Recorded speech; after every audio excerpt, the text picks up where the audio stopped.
Hello viewers, ਅੱਜ ਆਪਾਂ ਕਰਾਂਗੇ ਕਿਰਚੌਫਸ ਰੂਲਸ। ਹੁਣ ਇਹ ਕਿਰਚੌਫ ਰੂਲਸ ਹੈਗੇ ਕੀ ਨੇ, ਕਿਉਂ ਪੜ੍ਹਨੇ ਆ, ਪਹਿਲਾਂ ਤਾਂ ਆਪਾਂ ਇਹ ਦੇਖਾਂਗੇ। ਇਸ ਤੋਂ ਪਹਿਲਾਂ ਆਪਾਂ ਪੜ੍ਹੇ ਹੋਇਆ ਹੈ ਜਦੋਂ ਅਸੀਂ ਰੈਜ਼ਿਸਟੈਂਸ ਨੂੰ ਸੀਰੀਜ਼ ਜਾਂ ਪੈਰਲਲ ਦੇ ਵਿੱਚ ਕਨੈਕਟ ਕੀਤਾ ਸੀ ਤੇ ਉਹਨਾਂ ਦੀ ਇਕੁਇਵਲੈਂਟ ਰੈਜ਼ਿਸਟੈਂਸ ਫਾਈਂਡ ਕੀਤੀ ਸੀ, ਜਾਂ ਅਸੀਂ ਓਮਸ ਲਾ ਦੀ ਹੈਲਪ ਦੇ ਨਾਲ current, potential difference and resistances, equivalent resistances ਕੱਢੀ ਸੀ। ਬਟ ਇਹੋ ਸਾਰਾ ਕੁਛ ਚਾਹੇ ਅਸੀਂ ਸੀਰੀਜ਼ ਪੈਰਲਲ ਦੇ ਫਾਰਮੂਲੇ ਕੀਤੇ, ਚਾਹੇ ਅਸੀਂ ਓਮਸ ਲਾ ਦਾ ਫਾਰਮੂਲਾ ਕੀਤਾ, ਚਾਹੇ ਅਸੀਂ ਕਰੰਟ, ਪੋਟੈਂਸ਼ੀਅਲ ਅਤੇ ਰੈਜ਼ਿਸਟੈਂਸਿਸ ਕੈਲਕੂਲੇਟ ਕੀਤੀਆਂ, ਉਹ ਸਾਰੀਆਂ ਈਜ਼ੀਲੀ ਅਸੀਂ ਹੈਂਡਲ ਕਰ ਸਕਦੇ ਸੀਗੇ ਫਾਰ ਸਿੰਪਲ ਸਰਕਟਸ। ਇੱਕ ਜਾਂ ਦੋ ਕੰਪੋਨੈਂਟ ਲੱਗੇ ਹੁੰਦੇ ਸੀ, ਇਸ ਤੋਂ ਜ਼ਿਆਦਾ ਕੋਈ ਕੰਪੋਨੈਂਟ ਨਹੀਂ ਸੀ ਲੱਗੇ ਹੁੰਦੇ ਸਰਕਟ ਦੇ ਵਿੱਚ। ਬਟ ਜਦੋਂ ਸਾਡੇ ਕੋਲੇ ਕੰਪਲੈਕਸ ਸਰਕਟਸ ਆ ਜਾਂਦੇ ਆ ਜਿਹਦੇ ਵਿੱਚ ਨੰਬਰ ਆਫ ਰੈਜ਼ਿਸਟੈਂਸਿਸ ਜ਼ਿਆਦਾ ਲੱਗੇ ਹੋਣ, ਨੰਬਰ ਆਫ ਕੰਪੋਨੈਂਟਸ ਜ਼ਿਆਦਾ ਲੱਗੇ ਹੋਣ, ਤਾਂ ਉੱਥੇ ਅਸੀਂ ਫਿਰ ਕਿਰਚੌਫ ਰੂਲਸ ਅਪਲਾਈ ਕਰਦੇ ਹਾਂ। ਕਿਰਚੌਫ ਕੌਣ ਸੀ? ਕਿਰਚੌਫ ਇੱਕ ਜਰਮਨ ਦਾ ਫਿਜ਼ਿਸਿਸਟ ਸੀਗਾ, ਕਿਸੇ ਹਾਈਡਲਬਰਗ ਯੂਨੀਵਰਸਿਟੀ ਦੇ ਵਿੱਚ ਪ੍ਰੋਫੈਸਰ ਸੀ। ਮੇਨਲੀ ਇਹਨਾਂ ਨੂੰ ਜਾਣਿਆ ਜਾਂਦਾ ਹੈ ਸਪੈਕਟਰੋਸਕੋਪੀ ਦੇ ਵਿੱਚ ਇਹਨਾਂ ਦਾ ਜੋ ਕੰਮ ਇਹਨਾਂ ਨੇ ਕੀਤਾ। ਮੈਥੇਮੈਟੀਕਲ ਫਿਜ਼ਿਕਸ ਦੇ ਵਿੱਚ ਇਹਨਾਂ ਦਾ ਕਾਫੀ ਯੋਗਦਾਨ ਹੈ। 1824 ਤੋਂ ਲੈ ਕੇ 1887 ਤੱਕ ਇਹ ਆਪਣੀ ਜ਼ਿੰਦਗੀ ਦੀਆਂ ਸੇਵਾਵਾਂ ਸੰਸਾਰ ਨੂੰ ਦਿੰਦੇ ਰਹੇ ਆ। ਹੁਣ ਆਪਾਂ ਦੇਖਾਂਗੇ ਵੀ ਇਹਨਾਂ ਨੇ ਜਿਹੜੇ ਰੂਲਸ ਦਿੱਤੇ ਆ ਉਹਨਾਂ ਨੂੰ ਉਹ ਹੈਗੇ ਕੀ ਨੇ ਤੇ ਉਹਨਾਂ ਨੂੰ ਅਪਲਾਈ ਕਰਨਾ ਕਿਵੇਂ ਕਰਨਾ। ਤਾਂ ਫਸਟ ਰੂਲ ਆ ਜਿਹੜਾ, ਇਹਨੂੰ ਅਸੀਂ ਕਹਿੰਦੇ ਆ ਜੀ junction rule. So first rule is called junction rule. Junction rule ਦਾ ਕੀ ਮਤਲਬ ਆ? ਜਿਵੇਂ ਇਹਦੇ ਨਾਮ ਤੋਂ ਹੀ ਪਤਾ ਲੱਗ ਜਾਂਦਾ ਵੀ ਇਹ ਕਿਸੇ ਜੰਕਸ਼ਨ ਦੇ ਉੱਤੇ ਅਪਲਾਈ ਹੋਏਗਾ। ਜੰਕਸ਼ਨ ਕਾਹਦਾ? ਹੁਣ ਕਿਸੇ ਵੀ ਸਰਕਟ ਦੇ ਵਿੱਚ ਮੰਨ ਲਓ ਸਾਡੇ ਕੋਲ ਇੱਕ ਪੁਆਇੰਟ ਆ ਇਸ ਜਗ੍ਹਾ ਦੇ ਉੱਤੇ, ਇੱਥੇ 3-4 ਤਾਰਾਂ ਇਕੱਠੀਆਂ ਹੋ ਕੇ ਜੁਆਇਨ ਕੀਤੀਆਂ ਹੋਈਆਂ ਨੇ। ਕੋਈ ਤਾਰ ਕਿੱਧਰੋਂ ਆਉਂਦੀ ਆ, ਕੋਈ ਕਿੱਧਰੋਂ ਆਉਂਦੀ ਆ, ਇੱਥੇ ਉਹਨਾਂ ਦਾ ਜੋੜ ਲੱਗਿਆ ਹੋਇਆ ਜੀ ਇਸ ਪੁਆਇੰਟ ਦੇ ਉੱਤੇ। ਤਾਂ ਇਹ ਜਿਹੜਾ ਪੁਆਇੰਟ ਆ, ਦਿਸ ਪੁਆਇੰਟ ਸਪੋਜ਼ ਕਰ ਲਓ ਇਹਨੂੰ ਆਪਾਂ O ਕਹਿ ਦਿੰਦੇ ਆ, ਤਾਂ O point is called a junction. So ਪਹਿਲੀ ਤਾਂ ਗੱਲ ਸਾਨੂੰ ਸਮਝ ਲੱਗ ਗਈ ਆ ਵੀ ਜੰਕਸ਼ਨ ਕੀ ਆ। ਰੂਲ ਇੱਥੇ ਇਹ ਲੱਗਣਾ ਹੈ ਵੀ ਜਦੋਂ ਵੀ ਇਹਨਾਂ ਤਾਰਾਂ ਦੇ ਵਿੱਚ ਕਰੰਟ ਲਾਏਗਾ, ਸਪੋਜ਼ ਕਰੀਏ ਜਿਹੜੀ ਸਾਡੀ ਇਹ ਰਾਈਟ ਸਾਈਡ ਵਾਲੀ ਵਾਇਰ ਆ, ਇਹਦੇ ਵਿੱਚੋਂ ਦੀ ਕਰੰਟ ਜੰਕਸ਼ਨ ਵੱਲ ਨੂੰ ਆ ਰਿਹਾ ਐਂਡ ਇਹਨੂੰ ਅਸੀਂ ਕਹਿ ਦਿੰਦੇ I1। ਅਤੇ ਜਿਹੜੀ ਉੱਪਰ ਵਾਲੀ ਵਾਇਰ ਆ ਇਹਦੇ ਵਿੱਚੋਂ ਦੀ ਕਰੰਟ ਬਾਹਰ ਨੂੰ ਜਾ ਰਿਹਾ, ਸਪੋਜ਼ ਕਰ ਲਓ ਇਹ I2 ਆ, ਬਾਹਰ ਨੂੰ ਮੀਨਸ ਜੰਕਸ਼ਨ ਤੋਂ ਆਊਟਵਰਡਸ ਜਾ ਰਿਹਾ। ਤੀਸਰੀ ਵਾਇਰ ਦੇ ਜੰਕਸ਼ਨ ਵੱਲ ਨੂੰ ਕਰੰਟ ਆ ਰਿਹਾ, ਸਪੋਜ਼ ਇਟ ਇਜ਼ I3। ਅਤੇ ਲਾਸਟ ਵਾਲੀ ਦੇ ਵਿੱਚ ਜਿਹੜਾ ਕਰੰਟ ਆ ਉਹ ਵੀ ਜੰਕਸ਼ਨ ਵੱਲ ਨੂੰ ਆ ਰਿਹਾ, ਸਪੋਜ਼ ਕਰ ਲਈਏ ਇਹਨੂੰ ਅਸੀਂ I4 ਕਹਿ ਦਿੰਦੇ ਹਾਂ। ਤਾਂ ਇਹਦਾ ਮਤਲਬ ਸਾਡੇ ਕੋਲ ਹੁਣ ਇਹ ਹੋ ਗਿਆ ਵੀ ਸਾਡੇ ਕੋਲੇ ਜੰਕਸ਼ਨ O ਦੇ ਉੱਤੇ 4 ਕਰੰਟਸ ਇੰਟਰੈਕਟ ਕਰਦੇ ਆ। I1 ਹੈਗਾ ਜਿਹੜਾ ਇਹ ਜੰਕਸ਼ਨ ਵੱਲ ਨੂੰ ਆ ਰਿਹਾ, I4 ਜੰਕਸ਼ਨ ਵੱਲ ਨੂੰ ਆ ਰਿਹਾ, I3 ਜੰਕਸ਼ਨ ਵੱਲ ਨੂੰ ਆ ਰਿਹਾ, ਬਟ I2 ਆ ਜਿਹੜਾ ਇਹ ਬਾਹਰ ਨੂੰ ਜਾ ਰਿਹਾ। ਤਾਂ ਜੰਕਸ਼ਨ ਰੂਲ ਕਿਰਚੌਫ ਨੇ ਸਾਨੂੰ ਕੀ ਦਿੱਤਾ? ਤਾਂ ਫਸਟ ਰੂਲ ਇਜ਼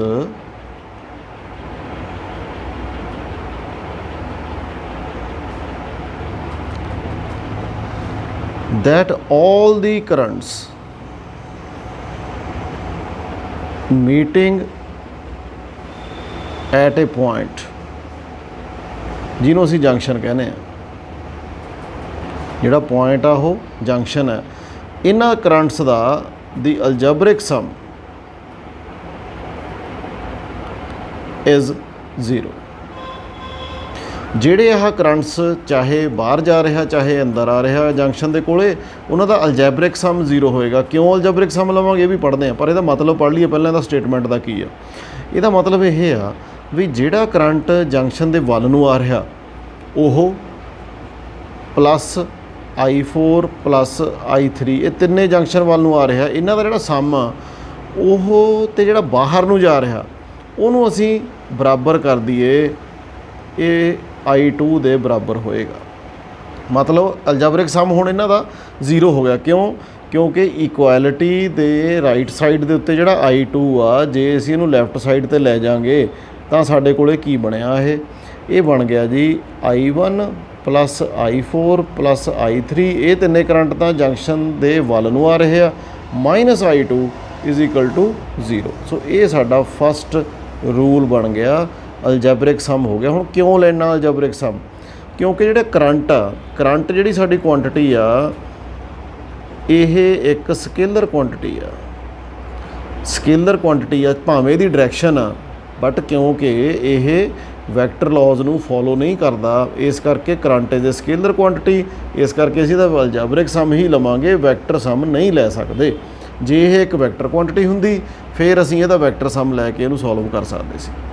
सो पहला रूल साडा ਇਹ ਆ ਵੀ ਜਿਹੜੇ ਕਰੰਟਸ ਜੰਕਸ਼ਨ ਵੱਲ ਨੂੰ ਆ ਰਹੇ ਆ ਤੇ ਜਿਹੜੇ ਬਾਹਰ ਨੂੰ ਜਾ ਰਹੇ ਆ ਉਹਨਾਂ ਦਾ ਅਲਜੈਬਰਿਕ ਸਮ ਕੀ ਹੋਏਗਾ? 0 ਹੋਏਗਾ। ਸੋ ਇਹ ਸਾਡੀ ਮਰਜ਼ੀ ਆ, ਹੁਣ ਅਸੀਂ ਚਾਹੇ ਤਾਂ ਜੰਕਸ਼ਨ ਦੇ ਵੱਲ ਨੂੰ ਆ ਰਹੇ ਕਰੰਟਸ ਨੂੰ ਪੋਜ਼ਿਟਿਵ ਲੈ ਲਈਏ, ਚਾਹੇ ਅਸੀਂ ਜੰਕਸ਼ਨ ਦੇ ਬਾਹਰ ਵਾਲਿਆਂ ਨੂੰ ਪੋਜ਼ਿਟਿਵ ਲੈ ਲਈਏ, ਪਰ ਜਿਹੜਾ ਰੂਲ ਅਸੀਂ ਇੱਕ ਵਾਰੀ ਫਿਕਸ ਕਰ ਲਿਆ ਅਸੀਂ ਉਹਦੇ ਉੱਤੇ ਰਹਾਂਗੇ। ਅਸੀਂ ਇਹਨੂੰ ਹਰ ਜਗ੍ਹਾ ਦੇ ਉੱਤੇ ਚੇਂਜ ਨਹੀਂ ਕਰਾਂਗੇ, ਪਰ ਕਨਵੈਨਸ਼ਨਲੀ ਜਿਹੜਾ ਕੁਝ ਸਾਰੀਆਂ ਬੁੱਕਸ ਫੋਲੋ ਕਰਦੀਆਂ ਨੇ ਉਹ ਇਹ ਆ ਵੀ currents coming to a point are taken as positive, ਤੇ ਜਿਹੜੇ ਬਾਹਰ ਜਾ ਰਹੇ ਆ ਲੀਵਿੰਗ ਦੀ ਜੰਕਸ਼ਨ ਉਹਨਾਂ ਨੂੰ ਅਸੀਂ ਨੈਗੇਟਿਵ ਲੈਂਦੇ ਆ। ਸੋ ਇਸ ਕਰਕੇ ਸਾਡਾ ਇਹ ਪਹਿਲਾ ਜਿਹੜਾ ਰੂਲ ਆ ਜਿਹਨੂੰ ਅਸੀਂ ਜੰਕਸ਼ਨ ਰੂਲ ਕਹਿੰਦੇ ਆ ਉਹ ਸਾਡਾ ਇਹ ਆ। ਕਿਸੇ ਵੀ ਸਰਕਟ ਦੇ ਵਿੱਚ ਕਿਸੇ ਵੀ ਪੁਆਇੰਟ ਦੇ ਉੱਤੇ ਅਸੀਂ ਇਹਨੂੰ ਅਪਲਾਈ ਕਰ ਸਕਦੇ ਆ।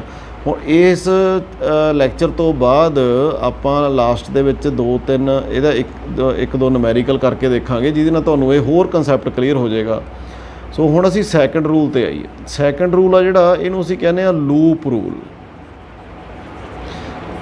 ਜਿਵੇਂ ਪਹਿਲੇ ਰੂਲ ਦੇ ਵਿੱਚ ਸੀਗਾ ਜੰਕਸ਼ਨ ਰੂਲ, ਤੇ ਸਾਨੂੰ ਜੰਕਸ਼ਨ ਦੇਖਣਾ ਪਿਆ ਵੀ ਕੀ ਆ, ਹੁਣ ਅਸੀਂ ਦੇਖਾਂਗੇ ਲੂਪ ਕੀ ਆ। ਤਾਂ ਲੂਪ ਰੂਲ ਨੂੰ ਸਮਝਣ ਦੇ ਲਈ ਪਹਿਲਾਂ ਇਹਦੀ ਸਟੇਟਮੈਂਟ ਦੇਖ ਲਈਏ। ਲੂਪ ਰੂਲ ਦੀ ਸਟੇਟਮੈਂਟ ਕੀ ਹੈ? ਲੂਪ ਰੂਲ ਦੀ ਸਟੇਟਮੈਂਟ ਹੈ ਦੀ ਐਲਜੈਬਰਿਕ ਸਮ of all the EMFs in the circuit is equal to the algebraic sum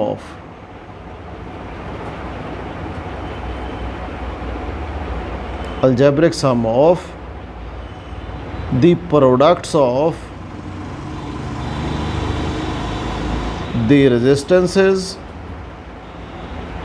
and the currents in the circuits।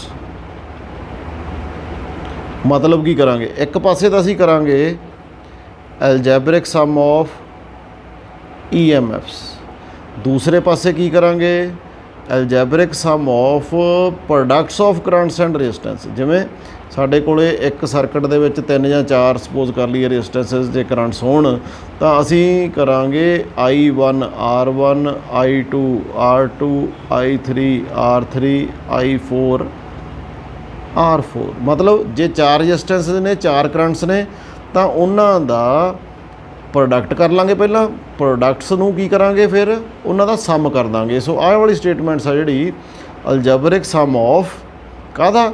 products of the resistances and the currents in the circuit। ਸੋ ਇਹ ਚੀਜ਼ ਅਸੀਂ ਪ੍ਰਾਪਤ ਕਰਾਂਗੇ।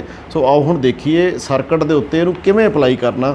ਬੜੇ ਧਿਆਨ ਦੇ ਨਾਲ ਇਹਨੂੰ ਸਮਝ ਲਿਓ, ਕਿਉਂਕਿ ਇਹ ਆਮ ਤੌਰ ਦੇ ਉੱਤੇ ਬੱਚੇ ਨੂੰ ਔਖਾ ਸਮਝਦੇ ਆ। ਪਹਿਲਾਂ ਇੱਕ ਸਰਕਟ ਡਰਾਅ ਕਰ ਲਈਏ। ਸਰਕਟ ਦੇ ਵਿੱਚ ਸਭ ਤੋਂ ਪਹਿਲਾਂ ਮੈਂ ਇੱਕ ਰੈਜ਼ਿਸਟੈਂਸ ਲਗਾਉਣਾ ਹਾਂ, ਉਦੋਂ ਬਾਅਦ ਇੱਕ ਰੈਜ਼ਿਸਟੈਂਸ ਇੱਥੇ ਜੀ, ਇੱਕ ਰੈਜ਼ਿਸਟੈਂਸ ਇੱਥੇ ਜੀ, ਇੱਥੇ ਇੱਕ ਬੈਟਰੀ ਆ ਗਈ, ਇੱਕ ਰੈਜ਼ਿਸਟੈਂਸ ਇੱਥੇ। ਸੋ ਤੁਸੀਂ ਦੇਖੀ ਚੱਲਿਓ ਵੀ ਇਹ ਸਰਕਟ ਓਮਸ ਲਾ ਦੇ ਨਾਲ ਬੜੀ ਈਜ਼ੀਲੀ ਸੋਲਵ ਹੋਣ ਵਾਲਾ ਨਹੀਂ ਹੈ। ਸੋ ਇਸੇ ਕਰਕੇ ਸਾਨੂੰ ਇੱਥੇ ਕਿਰਚੋਫ ਲਾ ਯੂਜ਼ ਕਰਨਾ ਪਏਗਾ। ਦੇਖੋ ਇਹਦੇ ਵਿੱਚ ਤੁਸੀਂ ਕੀ ਜੱਜ ਕਰ ਸਕਦੇ ਹੋ ਵੀ ਕਿਹੜੀ ਰੈਜ਼ਿਸਟੈਂਸ ਆ ਜਿਹੜੀ ਸਾਡੀ ਉਹ ਸੀਰੀਜ਼ 'ਚ ਆ, ਕਿਹੜੀ ਪੈਰਲਲ ਦੇ ਵਿੱਚ। ਹੁਣ ਇਹਨਾਂ ਦੀ ਵੈਲਿਊਜ਼ ਦੇਖ ਲਈਏ। ਸਭ ਤੋਂ ਉੱਪਰਲੀ 30 ਓਮ ਦੀ ਰੈਜ਼ਿਸਟੈਂਸ ਆ, ਇਹ ਵਾਲੀ 40 ਓਮ ਦੀ ਰੈਜ਼ਿਸਟੈਂਸ ਆ, ਉਸ ਤੋਂ ਬਾਅਦ ਇਹ ਵਾਲੀ ਸਾਡੀ 1 ਓਮ ਦੀ ਰੈਜ਼ਿਸਟੈਂਸ ਆ, ਤੇ 45 ਵੋਲਟਸ ਦੀ ਸਾਡੀ ਇਹ ਬੈਟਰੀ ਹੈ, ਐਂਡ 20 ਓਮ ਦੀ ਰੈਜ਼ਿਸਟੈਂਸ ਹੈ ਜੀ। ਇੱਧਰਲੇ ਪਾਸੇ ਸਾਡੇ ਕੋਲੇ 1 ਓਮ ਦੀ ਰੈਜ਼ਿਸਟੈਂਸ ਆ, ਐਂਡ 80 ਵੋਲਟ ਦੀ ਬੈਟਰੀ ਹੈ। ਪੁਆਇੰਟਸ ਅਸੀਂ ਕੰਸੀਡਰ ਕਰ ਲਈਏ। Let this point be A, and here it is B, and here it is C, and here it is D, and here it is E, and here it is F, and here it is G, and on the top of the all it is H. ਹੁਣ ਇਹ points ਅਸੀਂ choose ਕਰ ਲਏ ਆ। Actually ਇਹ ਤੁਹਾਡੀ NCERT book ਦੀ figure number 3.22 ਆ, page number 116 ਦੇ ਉੱਤੇ ਤੁਸੀਂ ਇਹਨੂੰ ਦੇਖ ਸਕਦੇ ਹੋ ਫਾਰ ਰੈਫਰੈਂਸ। ਹੁਣ ਅਸੀਂ ਦੇਖੀਏ ਵੀ ਇਹਦੇ ਵਿੱਚ ਕੁਛ ਰਜਿਸਟੈਂਸਿਸ ਤਾਂ ਹੈਗੀਆਂ ਨੇ ਵੱਡੀਆਂ, ਜਿਵੇਂ 30 ਓਮ, 40 ਓਮ, 20 ਓਮ, 80 ਵੋਲਟ ਦੀ ਬੈਟਰੀ ਹੋ ਗਈ ਤੇ 45। ਜਿਹੜੀ 1 ਓਮ ਦੀਆਂ ਰਜਿਸਟੈਂਸਿਸ ਨੇ ਇਹ ਕੀ ਨੇ? ਇਹ ਐਕਚੁਅਲੀ ਇੰਟਰਨਲ ਰਜਿਸਟੈਂਸਿਸ ਨੇ ਬੈਟਰੀ ਦੇ ਨਾਲ।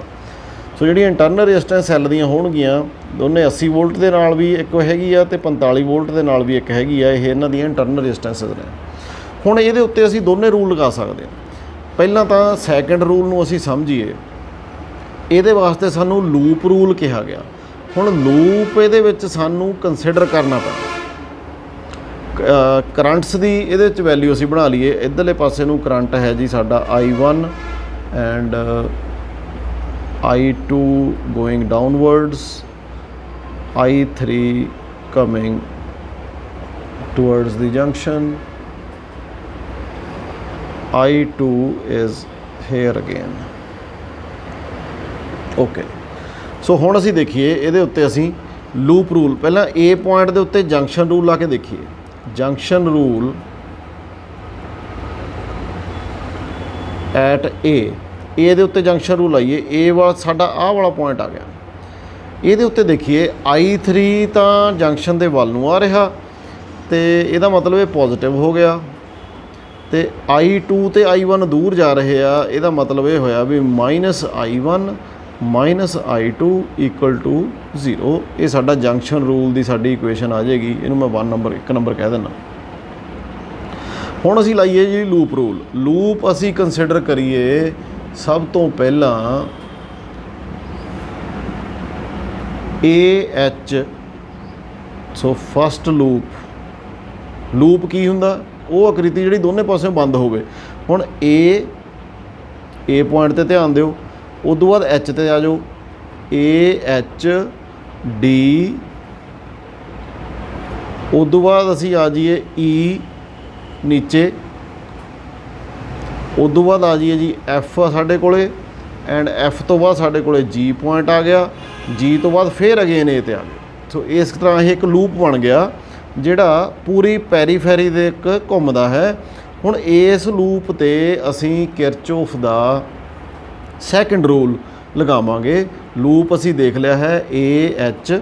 A ਤੋਂ ਬਾਅਦ ਅਸੀਂ ਉੱਪਰਲੇ ਵਾਲੇ ਪਾਸੇ ਗਏ, H 'ਤੇ ਆ ਗਏ, H ਤੋਂ D 'ਤੇ ਆ ਗਏ, D ਤੋਂ E 'ਤੇ ਆ ਗਏ ਇੱਥੇ, ਫਿਰ ਉਸ ਤੋਂ ਬਾਅਦ F 'ਤੇ ਆਏ, F ਤੋਂ ਬਾਅਦ ਅਸੀਂ G 'ਤੇ ਆਏ, G ਤੋਂ ਅਗੇਨ ਅਸੀਂ A 'ਤੇ ਆ ਗਏ। ਸਾਡਾ ਇੱਕ ਪੂਰਾ ਲੂਪ ਹੋ ਗਿਆ। ਸੋ ਇਹਨੂੰ ਅਸੀਂ ਲੂਪ ਕਹਿਤਾ। ਇੱਥੇ ਹੁਣ ਅਸੀਂ ਦੇਖੀਏ ਸਾਡਾ ਜਿਹੜੀ ਸਟੇਟਮੈਂਟ ਆ ਐਲਜੈਬਰਿਕ some of all the EMFs, ਇਹਦੇ ਵਿੱਚ ਦੇਖੀਏ ਬੈਟਰੀ ਕਿਹੜੀ ਆਉਂਦੀ ਆ। ਬੈਟਰੀ ਸਾਡੇ ਕੋਲ 80 ਵੋਲਟ ਦੀ ਆਉਂਦੀ ਆ। ਹੁਣ 80 ਵੋਲਟ ਮੈਂ ਲਿਖ ਲਿਆ ਐਲਜੈਬਰਿਕ ਸਮ ਆਫ EMFs 80। ਇਸ ਲੂਪ ਦੇ ਵਿੱਚ ਹੋਰ ਤਾਂ ਕੋਈ ਬੈਟਰੀ ਆਉਂਦੀ ਨਹੀਂ। ਜਿਹੜੀ 45 ਵੋਲਟ ਦੀ ਬੈਟਰੀ ਆ ਇਹ ਤਾਂ ABD ਲਾਈਨ ਦੇ ਵਿੱਚ ਆਉਂਦੀ ਆ, ਜਿਹੜੀ ਸਾਡੀ ਇਸ ਲੂਪ 'ਚ ਨਹੀਂ ਆਈ। ਸੋ ਇਸ ਕਰਕੇ ਇਹਨੂੰ ਅਸੀਂ ਕੰਸੀਡਰ ਨਹੀਂ ਕਰਾਂਗੇ। ਸੋ ਜਿਹੜਾ ਅਸੀਂ ਲੂਪ ਕੰਸੀਡਰ ਕੀਤਾ ਇਹਦੇ ਵਿੱਚ 80 ਵੋਲਟ ਦੀ ਬੈਟਰੀ ਆਉਂਦੀ ਆ। ਹੁਣ ਇੱਥੇ ਕੁਐਸਚਨ ਅਰਾਈਜ਼ ਹੁੰਦਾ ਵੀ 80 ਵੋਲਟ ਨੂੰ ਅਸੀਂ ਨੈਗੇਟਿਵ ਲਿਖਣਾ ਹੈ ਜਾਂ ਪੋਜ਼ਿਟਿਵ ਲਿਖਣਾ ਹੈ। ਇਹ ਧਿਆਨ ਨਾਲ ਸੁਣ ਲਿਓ। ਬੈਟਰੀ ਦਾ ਪੋਜ਼ਿਟਿਵ ਟਰਮੀਨਲ ਰਾਈਟ ਸਾਈਡ 'ਤੇ ਆ ਤੇ ਬੈਟਰੀ ਕਰੰਟ ਕਿੱਧਰ ਨੂੰ ਸੈਂਡ ਕਰਦੀ ਆ? ਬੈਟਰੀ ਕਰੰਟ ਸੈਂਡ ਕਰ ਰਹੀ ਆ ਇਸ ਸਰਕਟ ਦੇ ਵਿੱਚ ਇਸ ਤਰੀਕੇ ਦੇ ਨਾਲ। ਦੇਖੋ ਧਿਆਨ ਨਾਲ, ਇਸ ਤਰੀਕੇ ਨਾਲ। ਮਤਲਬ ਕਿਵੇਂ? ਜੇ ਅਸੀਂ ਇਸ ਲੂਪ ਦੇ ਵਿੱਚ ਆਪਣੇ ਆਪ ਨੂੰ ਖੜਾ ਮੰਨ ਲਈਏ, ਆਪਣੇ ਆਪ ਨੂੰ ਇਹਦੇ ਵਿੱਚ ਸ਼ਾਮਲ ਮੰਨ ਲਈਏ ਲੂਪ ਦੇ ਵਿੱਚ, ਤਾਂ ਬੈਟਰੀ ਕਰੰਟ ਸੈਂਡ ਕਰਦੀ ਆ ਐਂਟੀ ਕਲੌਕਵਾਈਜ਼। ਧਿਆਨ ਨਾਲ ਦੇਖੋ, ਜੇ ਅਸੀਂ ਇਸ ਜਗ੍ਹਾ ਦੇ ਉੱਤੇ ਇੱਕ ਕਲੌਕ ਬਣਾ ਲਈਏ, ਆਹ ਕਲੌਕ ਦੀ ਇੱਕ ਸੂਈ ਹੋ ਗਈ ਤੇ ਦੂਸਰੀ ਇੱਕ ਸੂਈ ਹੋ ਗਈ ਆਹ ਵਾਲੀ, ਤੇ ਕਲੌਕ ਦੀ ਸੂਈ ਕਿੱਧਰ ਨੂੰ ਘੁੰਮਦੀ ਆ, ਕਲੌਕ ਦੀ ਸੂਈ ਤਾਂ ਇੱਧਰਲੇ ਪਾਸੇ ਨੂੰ ਘੁੰਮੂਗੀ, ਪਰ ਕਰੰਟ ਕਿੱਧਰ ਨੂੰ ਜਾ ਰਿਹਾ, ਕਰੰਟ ਜਾ ਰਿਹਾ ਇੱਧਰਲੇ ਪਾਸੇ ਨੂੰ। ਸੋ ਇਸ ਕਰਕੇ ਇਹ ਐਂਟੀ ਕਲੌਕਵਾਈਜ਼ ਹੋ ਗਈ। ਜੇ ਐਂਟੀ ਕਲੌਕਵਾਈਜ਼ ਸੈਂਡ ਕਰ ਰਹੀ ਆ ਬੈਟਰੀ ਕਰੰਟ ਤਾਂ ਅਸੀਂ ਇਹਨੂੰ ਪੋਜ਼ਿਟਿਵ ਮੰਨਾਂਗੇ। ਸੋ ਇਹ ਧਿਆਨ ਰੱਖਿਓ, anti clockwise means positive. So if the current sent by battery is anti-clockwise, then it is taken as positive, the EMF is taken as positive. ਸੋ ਅੱਗੇ ਅਸੀਂ ਦੇਖੀਏ ਹੁਣ ਅਸੀਂ ਸੈਕੰਡ ਪਾਰਟ ਜਿਹੜਾ ਰਾਈਟ ਹੈਂਡ ਸਾਈਡ ਦੇ ਉੱਤੇ ਲਿਖਣਾ ਹੈ, ਅਲਜਬਰਿਕ sum of products of ਕਰੰਟਸ and ਰੈਜ਼ਿਸਟੈਂਸਿਸ। ਸੋ ਇਹਦਾ ਮਤਲਬ ਇੱਥੇ 2-3 ਗੁਣਾ ਆਉਣਗੀਆਂ, ਉਹਨਾਂ ਦਾ ਸਮ ਕਰਾਂਗੇ। ਸਟਾਰਟਿੰਗ ਕਰ ਲਈਏ ਏ ਤੋਂ। ਏ ਤੋਂ ਸ਼ੁਰੂ ਕੀਤਾ ਸੀ, ਏ ਤੋਂ ਬਾਅਦ ਐਚ ਤੇ ਆਏ ਸੀ, ਫਿਰ ਡੀ ਤੇ ਈ ਤੇ ਐਫ ਤੇ ਜੀ ਤੇ ਫਿਰ ਏ ਤੇ ਆਉਣਾ ਹੈ। ਸੋ ਏ ਤੋਂ ਅਸੀਂ ਚੱਲੇ, ਕਰੰਟ ਸਾਡਾ I1 ਚੱਲ ਰਿਹਾ, ਕਿਹਦੇ ਵਿੱਚੋਂ ਨਿਕਲਿਆ 30 ਓਮ ਦੀ ਰੈਜ਼ਿਸਟੈਂਸ ਦੇ ਵਿੱਚੋਂ 30 × I1। 30 ਤਾਂ ਸਾਡੀ ਹੋ ਗਈ ਰੈਜ਼ਿਸਟੈਂਸ ਤੇ I1 ਹੋ ਗਿਆ ਦਾ ਕਰੰਟ। ਹੁਣ ਇਹਨੂੰ ਪੋਜ਼ਿਟਿਵ ਲਿਖਣਾ ਕਿ ਨੈਗੇਟਿਵ, ਉਹੀ ਚੀਜ਼। ਫਿਰ ਸਾਡੇ ਕੋਲ ਘੜੀ ਬਣੀ ਹੋਈ ਆ ਲੂਪ ਦੇ ਵਿੱਚ, ਘੜੀ ਦੇ ਸੂਈਆਂ ਦੇਖੀਏ। ਹੁਣ ਇਹ ਕਰੰਟ ਕਿੱਧਰ ਨੂੰ ਜਾ ਰਿਹਾ ਅਕੋਰਡਿੰਗ ਟੂ ਵਾਚ। ਸੋ ਇਹ ਸਾਡੇ ਕੋਲੇ ਕਲੌਕਵਾਈਜ਼ ਜਾ ਰਿਹਾ। Clockwise means negative. ਜੇ ਐਂਟੀ ਕਲੌਕਵਾਈਜ਼ ਪੋਜ਼ਿਟਿਵ ਮੰਨਿਆ ਸੀ ਤਾਂ ਕਲੌਕਵਾਈਜ਼ ਕੀ ਮੰਨਾਂਗੇ, negative. So 30I will be our negative. ਉਦੋਂ ਬਾਅਦ ਅਸੀਂ ਐਚ ਪੁਆਇੰਟ 'ਤੇ ਆ ਗਏ, ਐਚ ਪੁਆਇੰਟ ਤੋਂ ਅਸੀਂ ਡੀ 'ਤੇ ਆ ਗਏ, ਡੀ ਤੱਕ ਕੋਈ ਰੈਜ਼ਿਸਟੈਂਸ ਨਹੀਂ। ਉਦੋਂ ਬਾਅਦ ਸਾਡੇ ਕੋਲੇ ਈ ਤੱਕ ਆਵਾਂਗੇ ਤਾਂ 20 ਓਮ ਦੀ ਰੈਜ਼ਿਸਟੈਂਸ ਆ। ਸੋ ਹੁਣ ਅਸੀਂ ਲਿਖੀਏ 20 ਦੇ ਵਿੱਚੋਂ ਦੀ I ਕਿਹੜਾ ਲੰਘ ਰਿਹਾ, I ਲੰਘ ਰਿਹਾ I2 ਉੱਪਰ ਨੂੰ ਜਾ ਰਿਹਾ। ਦੇਖੋ ਇੱਧਰਲੇ ਪਾਸੇ ਘੜੀ ਦੀਆਂ ਸੂਈਆਂ ਨੀਚੇ ਨੂੰ ਜਾ ਰਹੀਆਂ ਨੇ, I2 ਇੱਧਰ ਨੂੰ ਜਾ ਰਿਹਾ ਇੱਧਰਲੇ ਪਾਸੇ ਨੂੰ। ਸੋ ਇਹਦਾ ਮਤਲਬ ਐਂਟੀ ਕਲੌਕਵਾਈਜ਼ ਹੋ ਗਿਆ ਪੋਜ਼ਿਟਿਵ 20 I2। ਅੱਗੇ E ਤੇ ਪਹੁੰਚ ਗਏ। E ਤੋਂ ਪਹੁੰਚ ਕੇ ਸਾਡੇ ਕੋਲੇ ਆ ਗਿਆ ਅੱਗੇ 1 ਓਮ ਦੀ ਰੈਜ਼ਿਸਟੈਂਸ ਆ। ਤੋ 1 ਓਮ ਦੀ ਜਿਹੜੀ ਰੈਜ਼ਿਸਟੈਂਸ ਆ we can take it into account. So ਇਹ ਸਾਡੇ ਕੋਲੇ ਆ ਜਾਏਗਾ ਪਲੱਸ, ਕਿਉਂਕਿ ਇਹ ਵੀ ਸਾਡੇ ਕੋਲ ਐਂਟੀ ਕਲੌਕਵਾਈਜ਼ ਆ, 1 × I2। ਸੋ ਉਸ ਤੋਂ ਬਾਅਦ ਸਾਡੇ ਕੋਲ F ਪੁਆਇੰਟ ਆ ਗਿਆ ਜੀ। F ਤੋਂ ਬਾਅਦ ਸਾਡੇ ਕੋਲ G ਆ ਗਿਆ, ਕੋਈ ਰੈਜ਼ਿਸਟੈਂਸ ਨਹੀਂ ਗਈ। ਉਦੋਂ ਬਾਅਦ ਅਗੇਨ A ਤੱਕ ਆ ਗਏ, ਕੋਈ ਰੈਜ਼ਿਸਟੈਂਸ ਨਹੀਂ। ਤਾਂ ਸਾਡੇ ਕੋਲ ਜਿਹੜੀ ਇਕੁਏਸ਼ਨ ਆ ਉਹ ਕੀ ਬਣ ਗਈ, ਇਕੁਏਸ਼ਨ ਬਣ ਗਈ 80 × -30 I1 + 21 I2। ਸੋ ਦਿਸ ਫਾਰਮਸ ਮਾਈ ਇਕੁਏਸ਼ਨ ਨੰਬਰ 2। ਇਸੇ ਤਰ੍ਹਾਂ ਅਸੀਂ ਇੱਕ ਲੂਪ ਹੋਰ ਵੀ ਬਣਾ ਸਕਦੇ ਹਾਂ। ਕਿਹੜਾ ਲੂਪ ਬਣਾ ਸਕਦੇ ਹਾਂ? ਹੁਣ ਇਹਦੇ ਵਿੱਚ ਸਾਡੇ ਕੋਲ ਇੱਕ I1 ਮਿਲ ਗਿਆ, ਸਾਨੂੰ ਇੱਕ I2 ਮਿਲ ਗਿਆ। ਇੱਕ ਅਸੀਂ ਪਹਿਲਾਂ ਇਕੁਏਸ਼ਨ ਬਣਾਈ ਸੀ I3 I1 ਤੇ I2। ਜੇ ਅਸੀਂ ਤਿੰਨੇ ਕਰੰਟਸ ਪਤਾ ਕਰਨੇ ਨੇ, ਜੇ ਕਰੰਟ I1 ਦੀ ਵੈਲਿਊ ਫਾਈਂਡ ਕਰਨੀ ਆ, ਕਰੰਟ I2 ਫਾਈਂਡ ਕਰਨਾ ਤੇ I3 ਕਰਨਾ, ਤਾਂ ਸਾਨੂੰ ਜੇ 3 ਵੇਰੀਏਬਲ ਫਾਈਂਡ ਕਰਨੇ ਆ ਤਾਂ ਸਾਨੂੰ ਇਕੁਏਸ਼ਨਸ ਵੀ 3 ਚਾਹੀਦੀਆਂ ਨੇ। ਸੋ ਇਹਦਾ ਮਤਲਬ ਅਸੀਂ ਹੁਣ ਇੱਥੇ ਇਸੇ ਇਕੁਏਸ਼ਨ, ਇਸੇ ਡਾਇਗਰਾਮ ਦੇ ਵਿੱਚ ਇੱਕ ਲੂਪ ਹੋਰ ਕੰਸੀਡਰ ਕਰ ਲਾਂਗੇ ਜਿਹੜਾ ਉੱਪਰ ਵਾਲਾ ਹੈ। ਚਾਹੇ ਥੱਲੇ ਵਾਲਾ ਕਰ ਲਈਏ, ਸਾਡੀ ਮਰਜ਼ੀ ਹੈ। ਜਿਹੜਾ ਈਜ਼ੀ ਹੋਵੇ ਅਸੀਂ ਉਹ ਕਰਾਂਗੇ। ਜਿਹੜਾ ਥੱਲੇ ਵਾਲਾ ਲੂਪ ਆ ਕਿਹੜਾ, AGFEDBA, ਸਾਡੇ ਕੋਲੇ 2 ਬੈਟਰੀਜ਼ ਆ ਜਾਣਗੀਆਂ। ਸੋ ਇਸ ਕਰਕੇ ਇੱਕ ਕੈਲਕੂਲੇਸ਼ਨ ਥੋੜ੍ਹੀ ਜੀ ਟੀਡੀਐਸ ਹੋਏਗੀ, ਬਟ ਉੱਪਰ ਵਾਲੇ ਲੂਪ ਦੇ ਵਿੱਚ ਅਸੀਂ ਦੇਖਦੇ ਹਾਂ ਵੀ ਇੱਕੋ ਹੀ ਸਾਡੇ ਕੋਲੇ ਬੈਟਰੀ ਆਏਗੀ। ਸੋ ਅਸੀਂ ਉੱਪਰ ਵਾਲਾ ਲੂਪ ਕੰਸੀਡਰ ਕਰ ਲਈਏ। ਉੱਪਰ ਵਾਲਾ ਲੂਪ ਕੰਸੀਡਰ ਕਰੀਏ ਤਾਂ ਦੇਖੀਏ ਸਾਡੇ ਕੋਲ ਕੀ ਬਣਦਾ। ਜੇ ਉੱਪਰ ਵਾਲਾ ਲੂਪ ਕੰਸੀਡਰ ਕਰਦੇ ਹਾਂ, A ਤੋਂ ਲੈ ਕੇ A ਚੱਲੀਏ, A ਤੋਂ H ਤੇ H ਤੋਂ D ਤੇ D ਤੋਂ C, ਫਿਰ B, ਫਿਰ A। ਲਓ ਜੀ ਸੈਕਿੰਡ ਲੂਪ ਕੰਸੀਡਰ ਕਰੀਏ। ਸੋ ਸੈਕਿੰਡ ਲੂਪ AH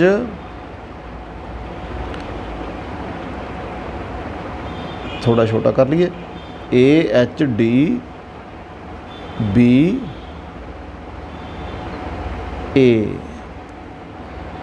AHDCBA। ਸੋ ਇਹ ਲੂਪ ਸਾਡਾ ਹੈਗਾ ਤੇ ਇਹਦੇ ਵਿੱਚ ਹੁਣ ਅਸੀਂ ਲਗਾਈਏ। ਪਹਿਲਾਂ ਤਾਂ ਅਸੀਂ ਦੇਖੀਏ ਸਾਡੀ EMF ਕਿਹੜੀ ਆ। ਲੂਪ ਸਾਡਾ ਇੱਧਰਲੇ ਪਾਸੇ ਨੂੰ ਆ, EMF ਸਾਡੀ ਬੈਟਰੀ 45 ਵੋਲਟ ਦੀ ਆ। ਦੇਖੀਏ 45 ਵੋਲਟ ਦੀ ਬੈਟਰੀ ਕਿੱਧਰ ਨੂੰ ਕਰੰਟ ਸੈਂਡ ਕਰਦੀ ਆ। 45 ਵੋਲਟ ਦੀ ਬੈਟਰੀ ਕਿੱਧਰ ਨੂੰ ਕਰੰਟ ਸੈਂਡ ਕਰਦੀ ਆ, ਲੈਫਟ ਹੈਂਡ ਸਾਈਡ ਨੂੰ ਕਰਦੀ ਆ। ਸੋ ਕੀ ਇਹ ਕਲੌਕਵਾਈਜ਼ ਆ। ਸੋ ਜਿਹੜੇ ਲੂਪ 'ਚ ਬੈਠੇ ਆ ਉਹਦੇ ਵਿੱਚ ਘੜੀ ਦੀਆਂ ਸੂਈਆਂ ਬਣਾ ਲਈਏ। ਘੜੀ ਦੀਆਂ ਸੂਈਆਂ ਕਿੱਧਰਲੇ ਪਾਸੇ ਨੂੰ ਘੁੰਮਣਗੀਆਂ, ਨੀਚਲੇ ਪਾਸੇ ਨੂੰ। ਜਿੱਧਰ ਨੂੰ ਘੜੀ ਦੀਆਂ ਸੂਈਆਂ ਘੁੰਮਦੀਆਂ ਉਧਰਲੇ ਪਾਸੇ ਨੂੰ ਹੀ ਬੈਟਰੀ ਕਰੰਟ ਸੈਂਡ ਕਰਦੀ ਆ, ਕਲੌਕਵਾਈਜ਼ ਆ। ਇਹਦਾ ਮਤਲਬ ਇਹ ਹੋਇਆ ਜੇ ਕਲੌਕਵਾਈਜ਼ ਹੈ then it will be negative. So algebraic sum of EMF ਸਾਡੇ ਕੋਲ ਇੱਕੋ ਹੀ ਆ, 45 ਆ ਗਿਆ। ਦੂਸਰੇ ਪਾਸੇ ਅਸੀਂ ਲਿਖਣਾ ਅਲਜਬਰਿਕ sum of products of ਕਰੰਟਸ and ਰੈਜ਼ਿਸਟੈਂਸਿਸ। ਸੋ ਪਹਿਲੀ ਰੈਜ਼ਿਸਟੈਂਸ ਸਾਡੇ ਕੋਲ 1 ਓਮ ਦੀ ਆ, ਕਰੰਟ ਇਹਦੇ ਵਿੱਚੋਂ ਦੀ ਲੰਘ ਰਿਹਾ I3 ਇਸ ਲਾਈਨ ਦੇ ਵਿੱਚੋਂ ਦੀ। ਸੋ 1 × I3। ਹੁਣ ਦੇਖੀਏ ਇਹਨੂੰ ਪੋਜ਼ੀਟਿਵ ਲਿਖਣਾ ਕਿ ਨੈਗੇਟਿਵ ਲਿਖਣਾ। ਇਹ ਵੀ ਕਲੌਕਵਾਈਜ਼ ਆ, ਇਸ ਕਰਕੇ ਇਹ ਨੈਗੇਟਿਵ ਆ ਗਿਆ। ਉਸ ਤੋਂ ਬਾਅਦ ਸਾਡੇ ਕੋਲ 40 ਓਮ ਦੀ ਰੈਜ਼ਿਸਟੈਂਸ ਆ, ਇਹ ਵੀ ਕਲੌਕਵਾਈਜ਼ ਕਰੰਟ ਲੰਘ ਰਿਹਾ। ਸੋ 40 × I3 ਆ ਜਾਏਗਾ ਵਿਦ ਨੈਗੇਟਿਵ ਸਾਈਨ। ਉਦੋਂ ਬਾਅਦ ਅਸੀਂ A ਪੁਆਇੰਟ 'ਤੇ ਆ ਗਏ। ਹੁਣ ਅਸੀਂ ਉੱਪਰ ਆ ਗਏ ਜੀ, I1 ਲੰਘ ਰਿਹਾ 30 ਦੇ ਵਿੱਚ, ਉਹਦੀ again it is clockwise. So -30 I1। H 'ਤੇ ਪਹੁੰਚ ਗਏ, D 'ਤੇ ਪਹੁੰਚ ਗਏ, ਸਾਡਾ ਲੂਪ ਪੂਰਾ ਹੋ ਗਿਆ। ਸੋ ਇਹਨੂੰ ਹੁਣ ਆਪਾਂ ਸੋਲਵ ਕਰਕੇ ਦੇਖ ਲਈਏ ਕਿੰਨਾ ਆਇਆ। ਪਹਿਲੀ ਇਕੁਏਸ਼ਨ ਦੂਸਰੀ ਸਾਡੀ ਆ ਗਈ ਸੀ ਇੱਥੇ ਵਾਲੀ, ਐਂਡ ਤੀਸਰੀ ਇਕੁਏਸ਼ਨ ਆ ਗਈ -45 ਇਕੁਅਲ ਟੂ -41 I3 -30 I1। ਸੋ ਇਹ ਮੇਰੇ ਕੋਲੇ ਥਰਡ ਇਕੁਏਸ਼ਨ ਆ ਗਈ। ਹੁਣ ਮੇਰੇ ਕੋਲੇ 3 ਇਕੁਏਸ਼ਨਾਂ ਹੋ ਗਈਆਂ ਤੇ 3 ਹੀ ਮੇਰੇ ਵੇਰੀਏਬਲ ਫਾਈਂਡ ਕਰਨ ਵਾਲੇ ਨੇ। So I can easily solve these equations to find I1 I2 and I3। ਪਹਿਲੀ ਇਕੁਏਸ਼ਨ ਮੇਰੇ ਕੋਲੇ ਆ I3 I1 ਤੇ I2 ਦੇ ਵਿੱਚ। ਦੂਸਰੀ ਇਕੁਏਸ਼ਨ ਮੇਰੇ ਕੋਲੇ ਆ ਗਈ I1 ਤੇ I2 ਦੇ ਵਿੱਚ। ਥਰਡ ਇਕੁਏਸ਼ਨ ਮੇਰੇ ਕੋਲੇ ਫਿਰ I3 ਤੇ I1 ਦੇ ਵਿੱਚ ਆ ਗਈ। ਸੋ ਤਿੰਨੇ ਇਕੁਏਸ਼ਨਾਂ ਦੀ ਹੈਲਪ ਦੇ ਨਾਲ ਆਈ can easily find I1 I2 and I3 using Kirchhoff's junction rule and loop rule। ਹੁਣ ਅਸੀਂ ਆ ਤਾਂ ਤੁਸੀਂ ਬੱਚੋ ਆਪਣੇ ਆਪ ਕਰ ਸਕਦੇ ਹੋ। ਇਕੁਏਸ਼ਨ ਸਿੰਪਲ ਲੀਨੀਅਰ ਇਕੁਏਸ਼ਨਸ ਨੇ ਸੋਲਵ ਕਰਨੀਆਂ ਨੇ।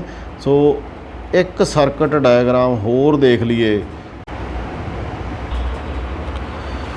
ਇਹ ਵਾਲਾ ਸਰਕਟ ਦੇਖੀਏ, ਇਹਦੇ ਵਿੱਚ ਇੱਕ ਕਿਊਬਿਕਲ ਸਟਰਕਚਰ ਬਣੀ ਹੋਈ ਆ ABCC'।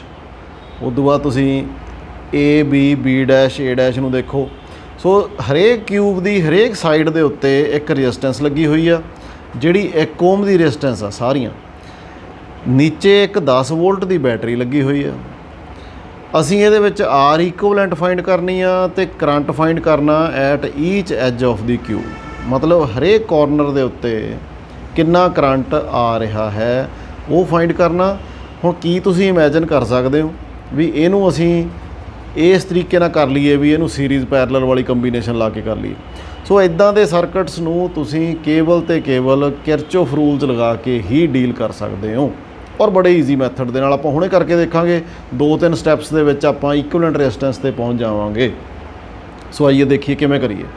ਹੁਣ ਇਹਦੇ ਵਿੱਚ ਅਸੀਂ ਇੱਕ ਤਾਂ ਇਹ ਦੇਖਦੇ ਹਾਂ ਵੀ ਇੱਕ ਇਹ ਮੰਨਣਾ ਪੈਣਾ ਵੀ ਇਹ ਕਿਊਬ ਦੀਆਂ ਸਾਰੀਆਂ ਸਾਈਡਾਂ ਬਰਾਬਰ ਨੇ, ਸੋ ਦੈਟ ਜਿਹੜੀ ਰੈਜ਼ਿਸਟੈਂਸ ਆ ਤਾਰਾਂ ਦੀ ਉਹ ਸਾਰੀ ਸਿਮੈਟਰੀਕਲ ਆ, ਇੱਕੋ ਜਿਹੀ ਆ। ਐਂਡ 3I ਕਰੰਟ ਇਹਦੇ ਵਿੱਚ ਫਲੋ ਕਰ ਰਿਹਾ ਬਾਹਰਲੇ ਪਾਸੇ। 3I, ਇਹ ਐਂਪੀਅਰ ਨਹੀਂ ਹੈਗਾ, 3I ਕਰੰਟ ਫਲੋ ਕਰ ਰਿਹਾ।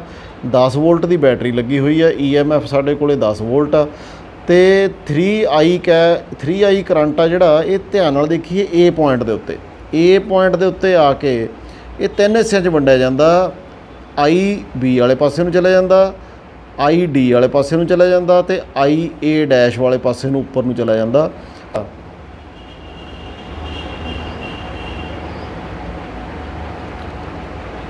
ਇਹ 3 ਹਿੱਸਿਆਂ 'ਚ ਬਰਾਬਰ ਵੰਡਿਆ ਜਾ ਰਿਹਾ ਹੈ। ਸੋ ਆਓ ਦੇਖੀਏ। ਸਭ ਤੋਂ ਪਹਿਲਾਂ ਅਸੀਂ ਇਹਦੇ ਵਿੱਚ ਲੂਪ ਕੰਸੀਡਰ ਕਰਾਂਗੇ, ਲੂਪ ਦੇਖਾਂਗੇ ਵੀ ਕਿਹੜਾ ਲੂਪ ਸਾਡਾ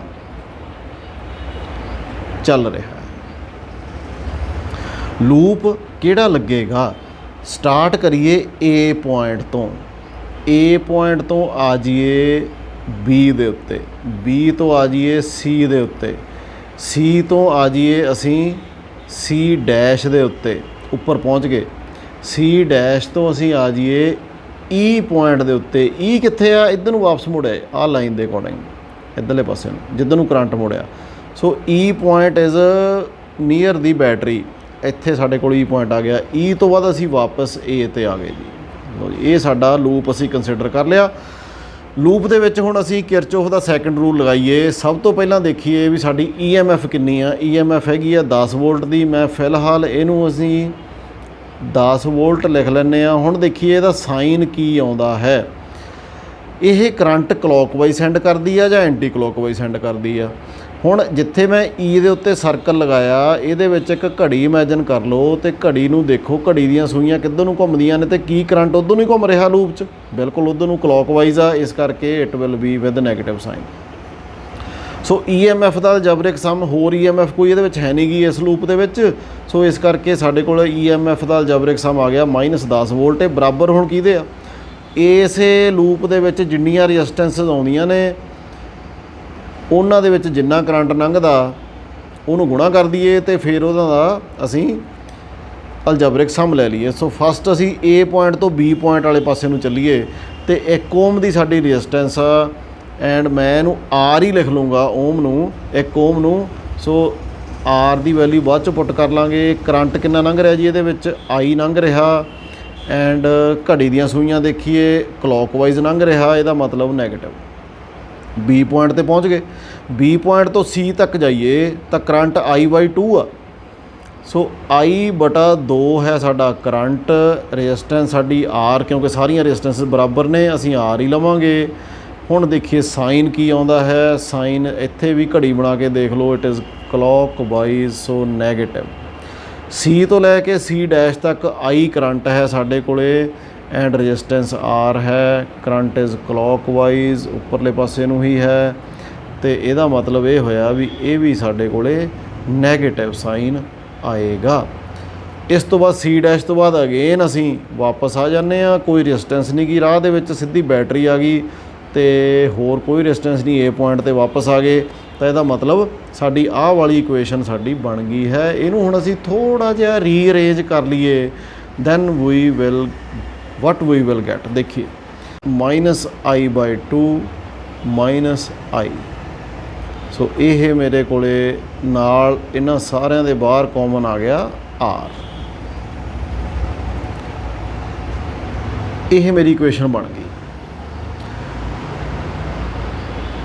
ਹੁਣ ਜੇਕਰ ਇਹਨੂੰ ਮੈਂ ਸੋਲਵ ਕਰਦਾ ਤਾਂ ਇਹ ਕਿੰਨਾ ਆਉਂਦਾ? -10 ਵੋਲਟ ਇਕੁਅਲ ਟੂ I ਵੀ ਕਾਮਨ ਕੱਢ ਦਈਏ ਬਾਹਰ। So -1 -1/2 -1 into IR। Negative sign ਨੂੰ ਸਾਰੇ ਨੂੰ ਚੇਂਜ ਕਰ ਦਈਏ। 10 volt equal to 1 + 1/2 + 1 into IR। So ਇਹ ਕਿੰਨਾ ਆ ਗਿਆ ਜੀ? ਇਹ ਆ ਗਿਆ 10 ਵੋਲਟ ਇਜ਼ ਇਕੁਅਲ ਟੂ 2 ਤੇ ਅੱਧਾ। So it will be 5/2 into I into R। ਸੋ ਹੁਣ ਅਸੀਂ ਦੇਖੀਏ ਸਾਡੇ ਕੋਲੇ ਵੀ ਇਕੁਇਵਲੈਂਟ ਰੈਜ਼ਿਸਟੈਂਸ ਸਾਡੀ ਕਿੰਨੀ ਬਣੇਗੀ। ਜੇਕਰ ਇਕੁਇਵਲੈਂਟ ਰੈਜ਼ਿਸਟੈਂਸ ਦੇਖਣੀ ਆ ਤਾਂ ਓਮਸ ਲਾ ਵੀ ਥੋੜ੍ਹਾ ਜਿਹਾ ਅਪਲਾਈ ਕਰ ਲਈਏ। V = IR ਹੁੰਦਾ। ਸਾਰੇ ਸਰਕਟ ਦੇ ਵਿੱਚ ਪੋਟੈਂਸ਼ੀਅਲ ਲੱਗਿਆ ਹੋਇਆ 10 ਵੋਲਟ ਦਾ। ਸਾਰੇ ਸਰਕਟ ਦਾ ਜਿਹੜਾ ਟੋਟਲ ਕਰੰਟ ਆ ਉਹ ਹੈਗਾ 3I, ਅਤੇ ਸਾਰੇ ਸਰਕਟ ਦੀ ਜਿਹੜੀ ਰੈਜ਼ਿਸਟੈਂਸ ਹੋਏਗੀ ਉਹ ਹੈਗੀ R ਇਕੁਇਵਲੈਂਟ। ਸੋ ਇੱਥੋਂ ਮੇਰੇ ਕੋਲੇ R ਇਕੁਇਵਲੈਂਟ ਦੀ ਵੈਲਿਊ ਆ ਗਈ 10/3I। So I the value ਕਿੰਨੀ ਆ ਗਈ? ਸੋ I ਮੇਰੇ ਕੋਲੇ ਆ ਗਿਆ 10/3 ਇੰਟੂ R ਇਕੁਇਵਲੈਂਟ। ਇਹ ਮੈਂ I ਦੀ ਵੈਲਿਊ ਇੱਥੇ ਪੁੱਟ ਕਰਦਾ ਤਾਂ what I will get 10 volt is equal to 5/2। I ਦੀ ਵੈਲਿਊ ਪੁੱਟ ਕਰੀਏ ਜੀ 10/3 ਇੰਟੂ ਆਰ ਇਕੁਵਲੈਂਟ। ਆਰ ਮੇਰੇ ਕੋਲ ਇੱਥੇ ਪਹਿਲਾਂ ਹੀ ਹੈਗਾ। ਸੋ ਨਾਓ ਲੈਟ ਅਸ ਸੋਲਵ। ਹੁਣ ਮੇਰੇ ਕੋਲ ਆ 10 ਦੇ ਨਾਲ 10 ਕੈਂਸਲ ਹੋ ਜਾਏਗਾ ਐਂਡ ਆਰ ਇਕੁਵਲੈਂਟ ਨੂੰ ਮੈਂ ਲੈਫਟ ਸਾਈਡ ਤੇ ਲੈ ਆਉਣਾ ਤੇ ਇਹ ਆ ਗਿਆ ਜੀ 5/6 into R. So this is the value of R equal. ਹੁਣ ਜੇਕਰ ਆਰ ਦੀ ਵੈਲਿਊ ਕੱਲੀ ਰੈਜ਼ਿਸਟੈਂਸ ਦੀ ਵੈਲਿਊ 1 ਓਮ ਹੈ ਤਾਂ ਆਰ ਇਕੁਵਲੈਂਟ ਕਿੰਨਾ ਆ ਗਿਆ 5/6 ਓਮ। ਸੋ ਇਸ ਤਰ੍ਹਾਂ ਅਸੀਂ ਕਿਰਚੋਫ ਰੂਲ ਲਾ ਕੇ ਬੜੀ ਆਸਾਨੀ ਤਰੀਕੇ ਨਾਲ ਆਰ ਇਕੁਵਲੈਂਟ ਕੱਢ ਲਈ ਆ। ਹੁਣ second part of the question is ਅਸੀਂ ਕਰੰਟ ਕੱਢੀਏ। ਹਰੇਕ ਐਜ ਤੇ ਕੱਢਣਾ ਹੈ ਕਰੰਟ ਕਿੰਨਾ ਆਊਗਾ। ਤਾਂ ਕਰੰਟ ਕੱਢਣ ਦੇ ਲਈ ਕੀ ਕਰਦੇ ਆ, ਹੁਣ ਮੈਨੂੰ ਟੋਟਲ ਰੈਜ਼ਿਸਟੈਂਸ ਪਤਾ ਲੱਗ ਗਈ ਆ, ਆਪਾਂ ਹੁਣੇ ਕੱਢ ਕੇ ਹਟੇ ਆ। ਤੇ ਟੋਟਲ ਕਰੰਟ ਆ ਜਿਹੜਾ ਉਹ ਬੈਟਰੀ ਆ ਜਿਹੜੀ ਦੇ ਰਹੀ ਉਹ 3 ਇੰਟੂ ਆਈ ਦੇ ਰਹੀ ਆ। ਤੇ ਵੋਲਟੇਜ ਆ ਜਿਹੜੀ ਸਾਡੇ ਕੋਲੇ ਉਹ 10 ਵੋਲਟ ਆ। ਤੇ V is equal to I R ਲਗਾਈਏ ਤਾਂ ਇੱਥੋਂ V ਦੀ ਵੈਲਿਊ ਆ ਗਈ 10 ਵੋਲਟ, ਕਰੰਟ ਦੀ ਵੈਲਿਊ 3I ਤੇ R ਦੀ ਵੈਲਿਊ ਆ ਗਈ 5/6 ਓਮ। ਤੇ ਕਰੰਟ ਕਿੰਨਾ ਆ ਗਿਆ ਜੀ, ਸੋਲਵ ਕਰ ਲਈਏ। 5 2 ਦਾ 10 ਤੇ I will be equal to 3 2 ਦਾ 6। I will be equal to 4 ampere. 3 ਇੱਧਰ ਜਾ ਕੇ 2 ਨਾਲ ਗੁਣਾ ਹੋ ਗਿਆ। ਸੋ 4 ਐਂਪੀਅਰ ਟੋਟਲ ਕਰੰਟ ਹੈ। ਤੇ ਇਹਦਾ ਮਤਲਬ ਜਿਹੜੀ ਰੈਜ਼ਿਸਟੈਂਸ ਸਰਕਟ ਦੇਖੀਏ ਦੁਬਾਰੇ, ਜਿਹੜੀ ਰੈਜ਼ਿਸਟੈਂਸ ਦੇ ਵਿੱਚੋਂ ਦੀ ਕਰੰਟ I ਲੰਘਦਾ, ਜਿਵੇਂ ਇੱਥੇ ਤਾਂ 4 ਐਂਪੀਅਰ ਹੋ ਗਿਆ, ਜਿੱਥੇ I/2 ਲੰਘਦਾ ਇੱਥੇ 2 ਐਂਪੀਅਰ ਹੋ ਗਿਆ। ਸੋ ਇਸ ਤਰੀਕੇ ਨਾਲ ਸਾਰੇ ਐਜਸ ਦੇ ਉੱਤੇ ਅਸੀਂ ਕਰੰਟ ਦੀ ਵੈਲਿਊ ਕੱਢ ਸਕਦੇ ਹਾਂ ਵੀ ਕਿੰਨੀ ਆ ਗਈ। ਸੋ ਬੜੇ ਈਜ਼ੀ ਵੇ ਦੇ ਨਾਲ ਕਿਰਚੋਫ ਲਾ ਅਸੀਂ ਯੂਜ਼ ਕੀਤਾ ਤੇ ਅਸੀਂ ਇਕੁਵਲੈਂਟ ਰੈਜ਼ਿਸਟੈਂਸ ਵੀ ਕੱਢ ਲਈ ਜਿਹੜੀ 5/6 ਓਮ ਆਈ ਸੀ। ਤੇ ਐਂਡ ਨਾਲ ਦੀ ਨਾਲ ਅਸੀਂ ਕਰੰਟ ਵੀ ਕਰ ਲਿਆ ਟੋਟਲ ਤੇ ਹਰੇਕ ਐਜ ਦੇ ਵਿੱਚ ਕਿੰਨਾ ਕਰੰਟ ਲੰਘੂਗਾ। ਸੋ ਇਸ ਤਰ੍ਹਾਂ ਕਿਰਚੋਫ ਲਾ ਨੂੰ ਅਸੀਂ ਯੂਜ਼ ਕਰ ਸਕਦੇ ਹਾਂ। So thank you very much, have A nice day.